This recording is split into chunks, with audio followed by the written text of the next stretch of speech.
بسم اللہ الرحمن الرحیم۔ السلام علیکم۔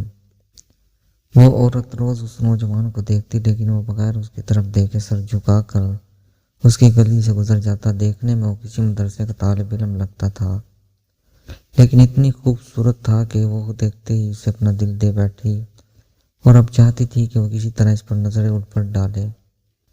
لیکن وہ اپنی مستی میں مگن سر جھکائے زیر لب کچھ پڑھتا ہوا روزانہ ایک مخصوص وقت پر وہاں سے گزرتا اور کبھی آنکھ اٹھا کر بھی نہ دیکھتا۔ اس عورت کو اب ضد سی ہو گئی تھی۔ وہ حیران تھی کہ کوئی ایسا نوجوان بھی ہو سکتا ہے جو اس کی طرف نہ دیکھے، اور اسے ایسا سوچنے کا حق بھی تھا۔ وہ اپنے علاقے کی سب سے امیر اور خوبصورت عورت تھی، خوبصورت اتنی کہ جب وہ باہر نکلتی تو لوگ اسے بے اختیار دیکھنے پر مجبور ہو جاتے۔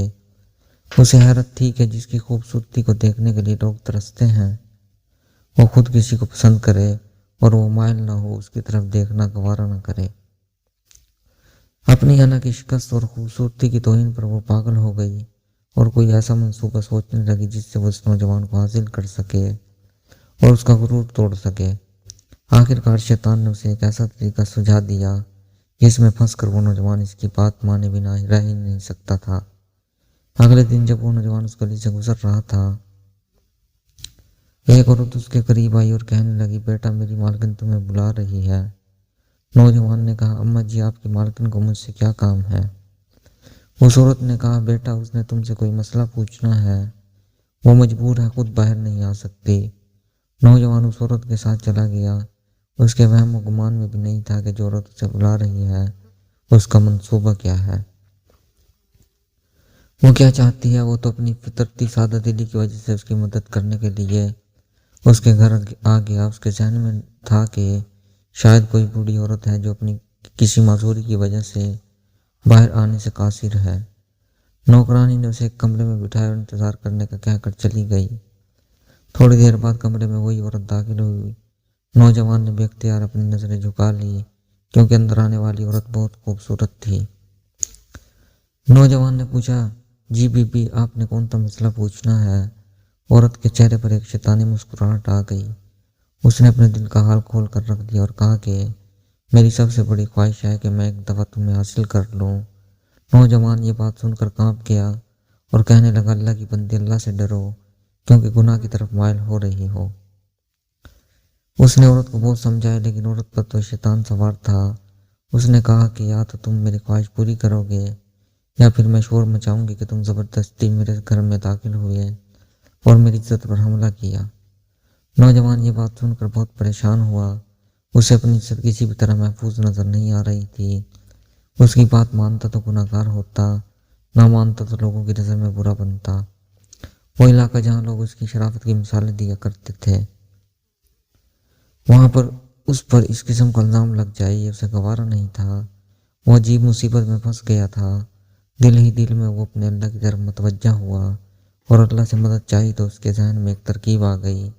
اس نے عورت سے کہا کہ ٹھیک ہے، میں تمہاری خواہش پوری کرنے کے لیے تیار ہوں، لیکن پہلے مجھے بیت الخلا جانے کی حاجت ہے۔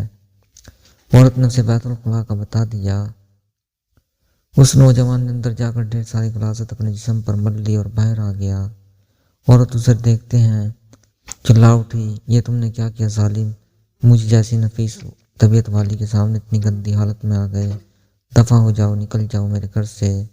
نوجوان فوراً اس کے گھر سے نکل گیا اور قریب ہی ایک نہر پر اپنے آپ کو اور اپنے کپڑوں کو اچھی طرح پاک کیا اور اللہ کا شکر ادا کرتا ہوا واپس مدرسے چلا گیا۔ نماز کے بعد جب وہ سبق میں بیٹھا تو تھوڑی دیر بعد استاد نے کہا کہ آج تو بہت پیاری خوشبو آ رہی ہے، کس طالب علم نے خوشبو لگائی ہے؟ وہ نوجوان سمجھ گیا کہ اس کے جسم سے ابھی بدبو نہیں اور استاد جی طنز کر رہے ہیں۔ وہ اپنے آپ میں سمٹ گیا اور اس کی آنکھوں میں آنسو آ گئے۔ تھوڑی دیر بعد استاد جی نے پھر پوچھا کہ خوشبو کس نے لگائی ہے، لیکن وہ خاموش رہا۔ آخرکار استاد نے سب کو ایک ایک کر کے بلایا اور خوشبو سونگھنے لگا۔ اس نوجوان کی باری آئی تو وہ بھی سر جھکا کر استاد کے سامنے کھڑا ہو گیا۔ استاد نے اس کے کپڑوں کو سونگھا تو خوشبو اس کے کپڑوں سے آ رہی تھی۔ استاد نے کہا کہ تم کیوں نہیں کہہ رہے تھے کہ یہ خوشبو تم نے لگائی ہے؟ نوجوان رو پڑا اور کہنے لگا، استاد جی اب اور شرمندہ نہ کریں، مجھے پتا ہے کہ میرے کپڑوں سے بدبو آ رہی ہے، لیکن میں مجبور تھا۔ اور اس نے سارا واقعہ استاد کو سنایا۔ استاد نے کہا کہ میں تمہارا مذاق نہیں اڑا رہا، خدا کی قسم تمہارے کپڑوں سے واقعی ایسی خوشبو آ رہی ہے جو میں نے آج سے پہلے کبھی نہیں سونگھی، اور یقیناً یہ اللہ کی طرف سے ہے کہ تم نے اپنے آپ کو گناہ سے بچانے کے لیے اپنے آپ کو گندگی لگانا پسند کر لیا، لیکن اللہ نے اسی گندگی کو ایک خوشبو میں بدل دیا جو کہ اس دنیا کی نہیں لگتی۔ کہتے ہیں کہ اس نوجوان کے ان کپڑوں سے ہمیشہ ہی خوشبو آتی رہی۔